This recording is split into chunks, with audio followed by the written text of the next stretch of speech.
Всім привіт!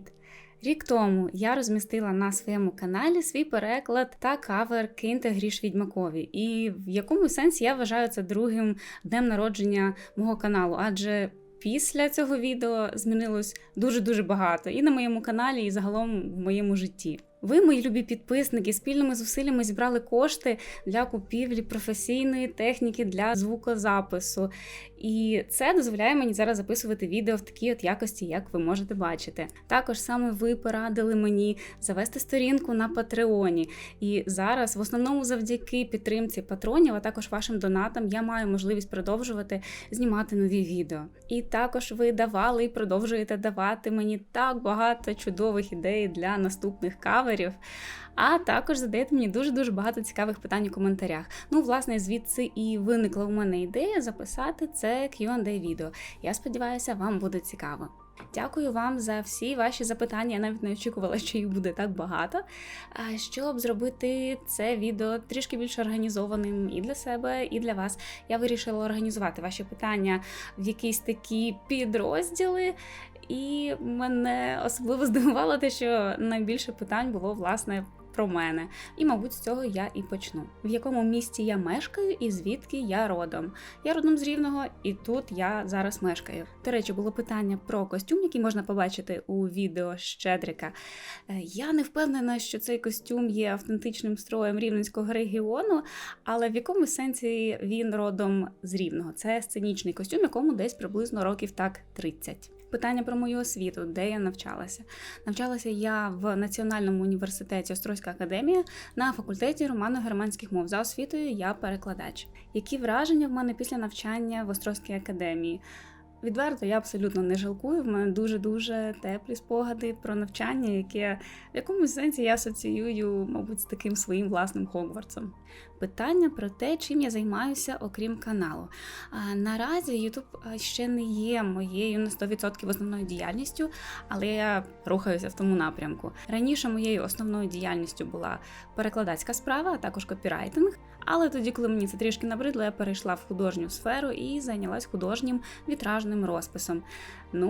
А рік тому почала набагато активніше працювати над Ютубом. А що я роблю у вільний час? Ой, дуже багато чого. Головне, щоб у мене цей вільний час взагалі був, бо з цим часто буває проблема. Я дуже люблю рукоділля, вишивання, шиття, в'язання, малювати та розмальовувати, освоювати всі ті музичні інструменти, яких за останній рік у мене стало набагато більше, дивитись фільми, серіали, перед сном читати книжку, і грати в ігри. До речі, було питання, ідентифікую я себе більше як геймер чи більше як бард? Мабуть, все-таки більше як бард, тому що грати у відеоігри я почала відносно недавно, трішки менше року тому. Які мої улюблені книги? Сага про Відьмака, Володар перснів, Хобіт, серія книг про Гаррі Поттера і, мабуть, всі книги Джейн Остін, яка є моєю улюбленою письменницею. Звідки з'явилось бажання читати книги? Я завжди любила читати. Через що саме прочитали Відьмака, чим він вас захопив? Тоді, коли я готувала сценарій для театральної постановки по Відьмаку, прочитавши буквально декілька розділів, я зрозуміла, що я зустріла щось таке, що мене дуже-дуже чіпляє своєю стилістикою, своїми темами, персонажами, і от якось з того і все почалося. When you started learning English? I started learning English in my first year at school, which makes 25 years from now. Goodness. Чи знаю я ще якісь мови, крім української та англійської? В університеті я також вчила французьку та німецьку, але, на жаль, оскільки вже років так 10 абсолютно не використовувала ці мови, вони дуже-дуже забулися. І російською володію, в принципі, з дитинства. Питання, чи не пропонували мені зайнятися перекладом серіалів, ігор, кіно? Ні, не пропонували. Але якби до мене звернулися з такою пропозицією, то думаю, що це було б цікаво. Також питання про перекладацький шлях. Як давно почали перекладати пісні-вірші? Власне, практично всі мої переклади пісень, вірші ви можете побачити в мене на каналі. Я не займалася якось цим регулярно до появи відео «Стукаю в небеса». Що найбільш ефективним – натхнення чи щоденна кропітка праця? В першу чергу мені необхідне натхнення. Якщо є натхнення, то з'явиться енергія на щоденну кропітку працю. What's your favorite city? Prague, Краков and Львів. який останній фільм я дивилася, якщо чесно, передивлялася «Сонну лощину». Зараз вже він здається таким більш дитячим, але все ще подобається. Які є домашні тварини, крім кота? Якраз декілька днів тому у мене з'явились хом'ячки. Перший раз в житті. Покажи у відео котика. Піду зараз її шукати. Киця, скажи привіт. Це Єн, і вона дуже норовлива. І якщо в неї не буде настрою з вами спілкуватися, то вона цього не буде робити. Єн, що скажеш? Отаку от красуню я виховала.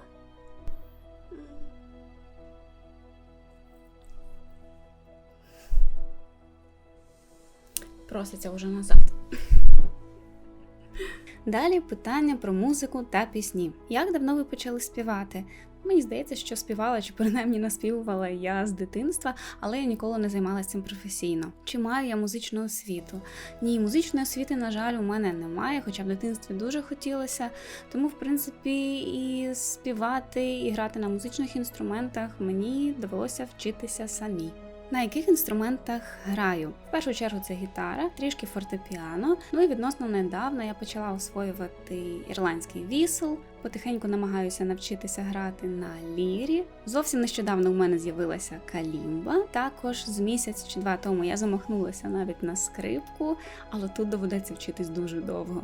Чи я є вокалістом якогось гурту? Ні. Жанри музики, виконавці, які подобаються, зазвичай все залежить від конкретної пісні. Я дуже перебірлива, мені або подобається, або ні, або гармонічно звучить, або ні. І тут немає жодної прив'язки до жанру музики. Але загалом останнім часом, мені здається, найчастіше я слухаю кельтські мотиви, класичну музику і інструментальні треки з фільмів, серіалів, ігор. Далі питання про пісні. Ви запитували у мене стосовно багатьох різних пісень, чи буду я готувати на них кавери. Я скажу так, всі ідеї, які мені здаються хоч трішки цікавими, я занотовую в окремому файлику в себе на ноутбуці, щоб нічого не забути.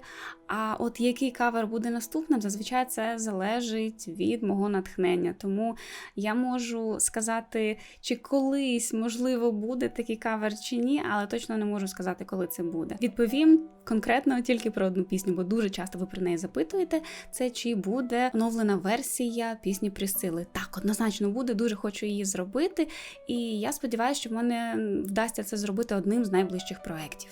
А також ви часто мене запитуєте про пісні з аніме. Скажу чесно, я ніколи не була близько знайома з цим жанром, але якщо я знайду щось таке, що мені припаде до душі, то дуже навіть можливо. Чи є у вас незавершені переклади пісень, до яких ніяк не дійдуть руки? Так, таких декілька є, і я думаю, що якщо руки до них ще не дійшли, значить ще не час.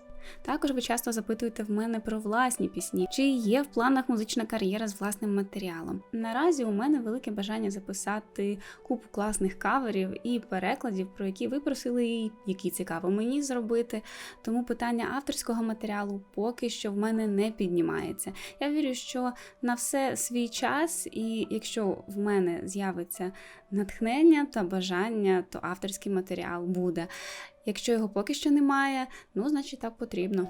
Загалом я пробувала колись писати власні пісні, але це якось завжди мені видавалось недостатньо серйозним. Я взагалі дуже критично ставлюся до себе і до своєї роботи, тому не знаю, чи в мене коли-небудь з'явиться достатньо сміливості, щоб показати це іншим. Далі питання про канал. Что привело вас к мысли записатися на відео і вийти на YouTube? Взагалі я почала використовувати YouTube багато років тому в якості місця для зберігання відеофайлів. Вже коли я зробила свій перший переклад пісні «Стукаю в небеса», мені на той момент здавалося важливим поширити це серед якомога більшої кількості людей, але ніяких конкретних планів на ведення повноцінного каналу в мене взагалі не було. Пізніше мені хотілося десь розмістити свої записи, надію, що може десь комусь вони сподобаються. Але знову ж планів розвивати канал, регулярно знімати відео у мене не було. Фактично все змінилось тільки рік тому. Також ви запитували про плани на розвиток каналу і чи є в мене якась ціль, яку я хочу досягнути в своїй творчості. Зараз я знаходжуся в тому творчому періоді, в якому хочеться бути тут і зараз, і не малювати занадто далеких планів. Є дуже багато пісень, які мені хочеться перекласти, про які ви в мене також просили. І я відчуваю, що доки в мене є натхнення на це, потрібно його використовувати. Я взагалі зазвичай доволі обережна з тим, щоб будувати якісь далекі плани, тому що, як кажуть, якщо хочеш розсмішити Бога, розкажи йому про свої плани. І життя часто показує, що так воно і є. Дуже часто в тому, що я роблю, я покладаюся на свою інтуїцію, вона мене рідко підводить, тому я просто намагаюся підхопити ту хвилю, яка є зараз. Якщо чесно, я не знаю, куди вона мене приведе.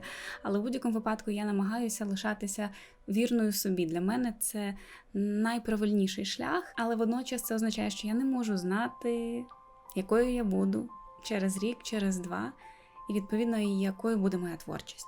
Найголовніше, чого мені хочеться, це щоб вона лишалася щирою. І, власне, тому я не можу точно відповісти на питання, чи кавери – це єдине, чим я буду займатися, тому що час покаже. Також ви запитували про мотивацію робити нові кавери, що мене надихає. В першу чергу мене надихає ваша реакція і ваша підтримка. Коли я бачу, що вам подобається те, що я роблю, я розумію, що це комусь потрібно, і це дає мотивацію. Також величезною підтримкою для мене є Patreon. Без підтримки патронів ці відео не з'являлися б у такій якості і з такою регулярністю, і не мали б шансів з'являтися частіше і ставати кращими. Питання про рекламу, чи буду я щось рекламувати на каналі. Відверто, мені взагалі важко уявити, як можна було б органічно вписати рекламу у мій канал і мій контент. Мені здається, набагато щирішим і чеснішим отримувати фінансову підтримку за допомогою Патреону і ваших донатів, ніж підсовувати вам рекламу, яку ви швидше за все не дуже хочете. Зазвичай, якщо я щось хвалю, я роблю це від чистого серця, а не тому, що мені заплатили за це. Чи приносить канал якийсь заробіток? Ну, власне, заробляти на Ютубі каверами пісень дуже-дуже важко, тому що практично весь прибуток, взагалі, якщо він і є, то більша його частка йде правовласнику. Ну, а також в основній своїй масі ті кавери, які я роблю, не отримують сотні тисяч чи мільйони переглядів. Власне, тому підтримка є такою важливою для мене, тому що без неї справді покривати навіть витрати на відео було б неможливим. Чому контент українською та англійською? Ну, тому що це мови, якими я володію найкраще. Можна було б ще у список додати російською, якою я також володію чудово, але мені здається, що ця ніша вже чудово зайнята. І для мене є якась своя особлива насолода в тому, щоб робити контент українською. Дуже часто ви в мене запитували, чому відео виходять так рідко. Правда, відео виходять настільки часто, наскільки в мене це виходить. Іноді навіть доводиться робити їх по ночам, тому що просто страшенний брак часу. Я сподіваюся, що завдяки підтримці моїх патронів на Патреоні, завдяки вашим донатам, в мене буде вдаватися все більше часу виділяти для створення нових відео, і я дуже сподіваюся, що це зможе стати моєю основною зайнятістю. І також додам, що все ж важливим моментом є і натхнення. Мені не дуже хочеться ставити створення відео на якийсь такий конвейер, мені хочеться робити відео з душею, дуже хочеться вірити, що ви це відчуваєте. Чи будеш більше співати в цьому році? Я буду старатись. Також ви запитували про колаби, чи плануються якісь колаборації. Наразі таких планів немає. Для мене колаборація – це завжди якась така магія, яка має відбутися між двома виконавцями, а не просто технічне додавання двох різних людей. І декілька питань про офлайн. Чому я досі не виступаю на великій сцені? Відверто, мені здається, ніколи не рвалась на велику сцену. Допоки у нас в країні діють карантинні норми, про живі виступи навряд чи може йти мова. Я, зрештою, переживаю і за своє здоров'я, і ще більше за здоров'я своїх рідних. Загалом за собою помічаю, що чим рідше виступаю вживу, тим важче це дається, але хто знає, можливо, би трапилась якась цікава пропозиція. Чи вже впізнають вас на вулицях? Ні, і слава Богу. Мені здається, що життя людей, яких постійно впізнають на вулицях, мабуть, доволі складне. Чи не плануєте взяти участь у телевізійному шоу на кшталт «Голосу»? Ні, не планую. У мене доволі таке двояке ставлення до подібних шоу, і тому, мабуть, навіть якби була можливість, навряд чи я би нею скористалася. Мені здається, що та кількість енергії, яка би пішла на підготовку до якогось такого шоу, могла б бути використана з набагато більшим успіхом для того, щоб робити класні відео на тому ж Ютубі. І плюс я дуже-дуже люблю творчу свободу. До речі, це те, що я не додала до питання, що мене надихає робити нові відео. бо це вже, мабуть, те, до чого я звикла. Мене дуже надихає наявність свободи. Свобода, вона наче автоматично приносить натхнення. Коли я нікому нічого не повинна, не зобов'язана і даю можливість розгорнутись своїй творчості, своїм бажанням і своїм ідеям. І якщо те, що я роблю, створюю, ще й при цьому збігається з вашими вподобаннями, то це взагалі супер. Дякую вам за такі цікаві запитання. Я сподіваюся, що ось таким чином, можливо, нам вдалося трішки ближче познайомитися, можливо, ви дізналися щось цікаве, можливо, ті відео, які я створила і що буду створювати, тепер будуть у вас огорнуті якимось таким більш широким контекстом. А якщо ні, то я сподіваюся, що принаймні ви цікаво провели цей час зі мною. Дуже дякую вам за вашу увагу, за вашу підтримку, за ваші питання, ідеї, енергію. Я сподіваюся, що у нас з вами попереду буде дуже багато цікавого. Ой, по-моєму, хом'яки б'ються. А що говорити далі? О, боже мій. Там хтось щось жує, чи мені здається?